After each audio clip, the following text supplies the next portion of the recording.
Godfather of Harlem is the true story of the infamous crime boss, Bumpy Johnson, who returns from years in prison to the streets he once controlled, now controlled by the Italian mob. I'm Rob Licuria, Senior Editor here at Gold Derby, here with the show star, Forrest Whitaker. Forrest, organised crime has always been a really popular genre on TV and in films like The Godfather, The Sopranos, The Wire, and now your show.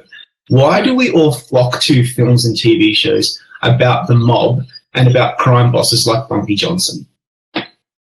I think it's one of it is about the exploration of power and the being able to execute what you want to do for your life and make it happen in the way that you see fit. And I think another is just the notion that we have codes and that we want to live by codes in our lives. We want to believe that we would live and die by certain codes. But in these films, you get a chance to see in these bigger-than-life circumstances, people who have to live by the codes that they've established or die by those codes. And I think it's something that people are struck by, the notion of being able to have the power to control your own life, and then the notion of being able to live and die by the things that you believe in. And I think it's something exciting about that for people. And there's also, lastly, there's also these extremes of warring factors. Normally in these gangster projects, there's like a warring factor. In my case, I'm trying to regain Harlem back from the Italian mob or Vince Gigante or Vince D'Onofrio. And I think that battle itself also is intriguing to audiences. So why did you want to be involved in this show? What sold it for you? What's unique is a different situation because they came to me, Marquand Smith and James Atchison, with an idea of doing a project about Bumpy Johnson. And I thought it was interesting, but I thought if we develop something really unique, it could be something that I'd want to do. So first I signed on just as an executive producer to develop the script and to create a script. So we went out and got this great showrunner, Chris Brancato and Paul Eckstein, to come into the process and start to write on the script. And I think there's something that was most intriguing, that was really intriguing for me, was this exploration of criminal world and the civil rights movement and the political world of the day. And that was really interesting to me. And so this notion of being able to explore that in this character and in this world was really interesting to come up against the likes of, Malcolm X and Adam Clayton Powell, and to look at what that meant in this space during that time, during these specific years in the 1960s. In 1963, we started. Yeah, a lot of people will go into this show because they like the genre and they like that period of history. But for me, it was really exciting to see a show bring to life or spotlight the civil rights movement. I haven't seen anything that's done it in quite this way. Did that particularly excite you? That was the main reason why I thought it was interesting to explore it. Get a chance to look at the time and what was going on, and to correlate, because during that time it was a time of a lot of unrest. It was the civil rights movement really flourished in 1963 and moved on from there. And I think we had an opportunity to explore some of those same issues in our show. There was the issue of really Black Lives Matter, of what was going on with police, what was going on with the people during that time. There was opiate crisis that we were looking at in the show that we got a chance to look at in the world. There was this notion of even the Me Too movement, where we deal with certain episodes where my daughter is harmed by or raped by someone. So we get a chance to look at all these different issues that are going on today, and against the sort of reflection of what happened in the past, be able to make people even think about it right now, currently, to try to understand the political climate and the emotional climate and the conflicts of today that are going on in our world that relate to what happened even then. That was exciting to me, to get a chance to explore that as a character and to be a part of a process that would do that. Yeah, actually, I'm glad you raised that, because every episode that I watched, it made me realize how relevant that particular period of history is to today, especially in our culture and politics, and that kind of stuff sometimes I would forget. And and it just shows that history repeats itself. And I wonder, given that you say that the show is so resonant for today's time and age, do you get a lot of feedback from people about how they watch the show and then it kind of triggers things about what's going on in our culture and politics today? I mean, I've definitely gotten a lot of people who've said to me that it feels so current, that it feels so present in now. And I've had a lot of people come up to me and talk about that. So it means that we're actually hopefully touching on those nerves that we have to address. You know, there are human rights issues and life issues that we have to look towards solving in today. And we recognize that those things have been going on for decades, and we have to do something about it. And people have been telling me about that. So it's exciting to know that it's touching people in that way. Yeah. The first thing also that struck me when I was watching the show is the incredible cast that's signed on to be part of it. Like, I can't list everybody, but just like off the top of my head, you know, Vincent D'Onofrio and Giancarlo Esposito and Paul Sorvino, Chaz Palminteri. There's so many fantastic actors. What's it like to work in a very strong ensemble? Are you all lifting your game because you're all like so accomplished? I mean, we're all trying really hard to push each other to do the best possible work that we can possibly do. And I know my wife, Hadera, she's, you know, doing those scenes with her has been really impactful, and that stuff with Nigel, and it really like makes you have to step up to being able to do something really, hopefully, and Luis Guzman as well, you know, Chaz Palminteri. There's so many amazing actors in the piece that it just makes you have to stay up and be ready to like try to make those scenes as resonant as the two of you can or the three of you can inside of it, you know. It's been exciting for me. Yeah, it's incredible. And I love how the show has kept me guessing constantly. Like, it's very unpredictable and sometimes quite shocking. It doesn't pull any punches, is pretty much what I'm trying to say. And with the many instances where you would pick up a script and be completely kind of shocked about what the writers had come up with. Yeah, I mean, I think we're really fortunate. I mean, you know, they sort of got to frame it with the day, the period and the time of different incidents that would happen. But inside of that, I think Chris and Paul and the writing team have been phenomenal in like being able to really like get into the real core emotional issues inside of those things that are happening during those days and stuff. They've really created events and moments that I think resonate really strongly, and they feel classic in some ways.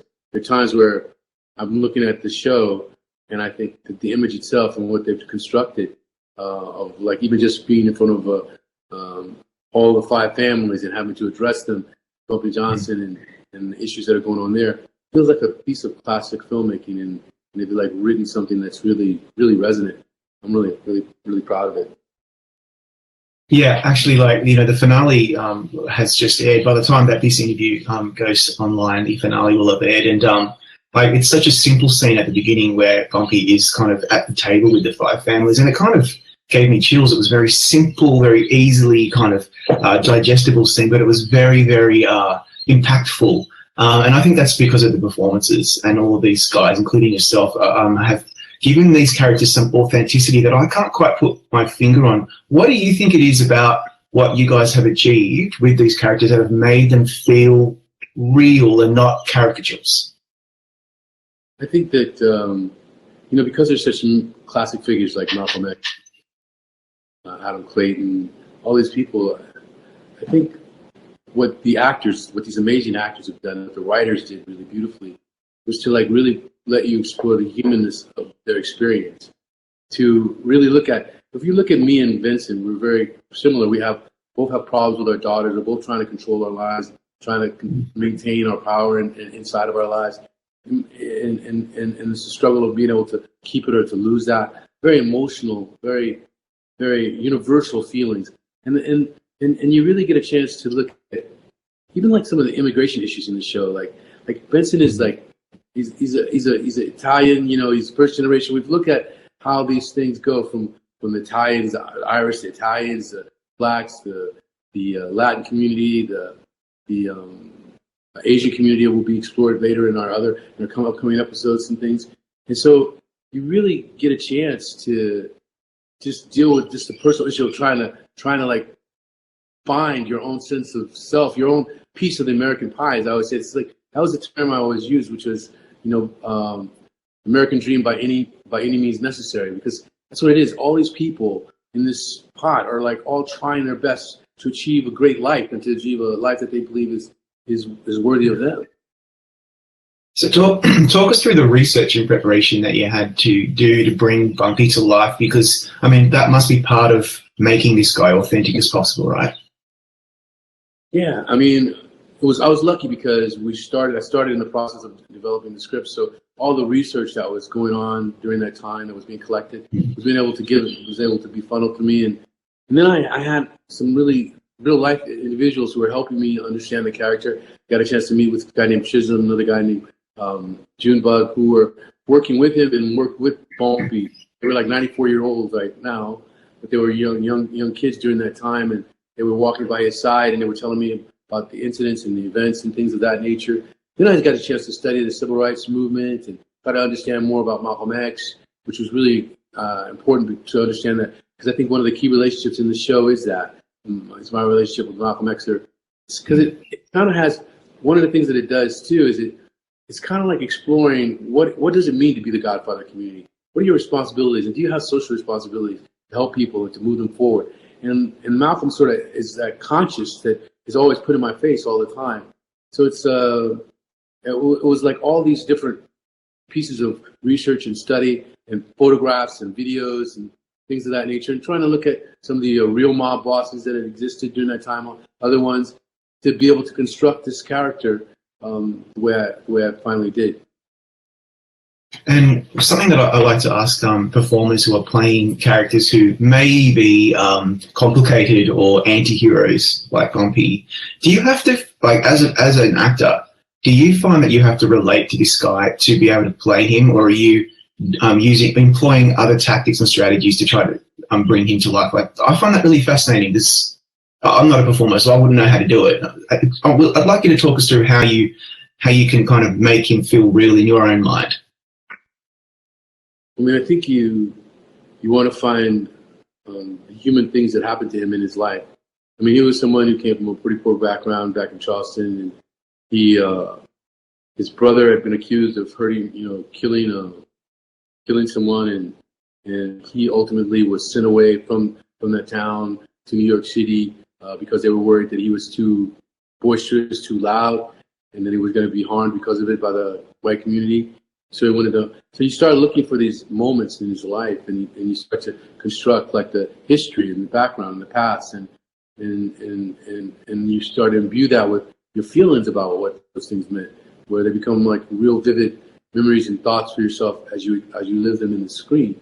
And at the same time, you start to study photographs and start to look for like idiosyncrasies, like maybe in this photograph or gestures, maybe it's the way he holds his hand, what kind of suit he wore. If he considered himself a banker, and like maybe I found a piece of material where he was in jail, so he's in prison and he's like writing a letter. He's talking about being a businessman, and that kind of helps me like know that that's part of what he wanted, was this legitimacy in this business world, and so I start to like find a banker kind of model for him as well. So all those things started forming like the different little tiny details that hopefully like construct the character. And then the finale ends with a bang, as the Sicilian hitman is out to get Bumpy, and you get quite physical towards the end there, and we're not really sure where it leaves a lot of the characters. Are we going to see season 2? We're kind of waiting on the edge of our seats to find out whether the network's prepared to bring you guys back. Do you know yet? I don't think officially they've made that statement. I can say that what they've done is what they've said to us is that it's exceeded all their expectations, and Great. It's one of the most successful shows I think they've had on the network so far. Yeah, that's what I was thinking. Like, that'd be insane not to do it. So good. That's good news. But we'll just wait for the official announcement, and that's it. Yeah, I wish I could say more. So just thinking about your career over the years, because I mean we could literally spend hours talking about it, which I promise you we won't. Over 10 years ago, you won a Golden Globe, a BAFTA, the SAG, and the Oscar for playing Idi Amin in The Last King of Scotland. In fact, I think you won hundreds of awards. It was really your time, and we all kind of followed you along that journey. And I just wonder, taking us back to that time in your career, what did that all mean to you? And does it ever really spring to mind in this day and age? I mean, it was really a moving experience. I mean, the whole process. I mean, there was a lot of support too from some of the other actors that were all nominated at the same time, and I think it pushed my work. The first time I received that kind of acknowledgement was when I won at Cannes for Bird, and that was quite an emotional experience for me. As a kid, I really didn't. I had never done any interviews. I didn't know anything about any of what was really going on at all. And when it came around to Last King, it was a different experience in the sense that I've been working for a long time, and I was lucky that I don't know, lucky. The only way they weren't putting a lot of money into the promotion of the project, so the only real promotion was for me to try to like get people to go and see it and talk about it. And I think that I understood about the awareness more of people becoming aware of your work and stuff, and how that happens. I can't say I didn't know what was going to happen. You know, every single time was like a new moment because I really didn't know. I didn't know whether I was who was gonna be receiving like acknowledgement or what, and ultimately it worked out positively for me. It helped my career. Yeah, I mean, ultimately, that's, I guess, what awards do. It's a lovely acknowledgement from your peers or from journalists, but it's also obviously a springboard for your career. Did you find that Oscar, especially, because it's an iconic moment seeing you on the Oscar stage accepting the prize, did that do wonders for your career? Was it a good thing? I think it was positive in the sense of people feeling like I had an audience that would follow, so then they could, finance the projects and the films more. And, I've done a lot of independent films as well, so that being even one of them, really. He was like a small film. So those things happened. I don't know. I think that I had been working and being really fortunate. I had played like Bird. I had played, many other characters that were interesting characters.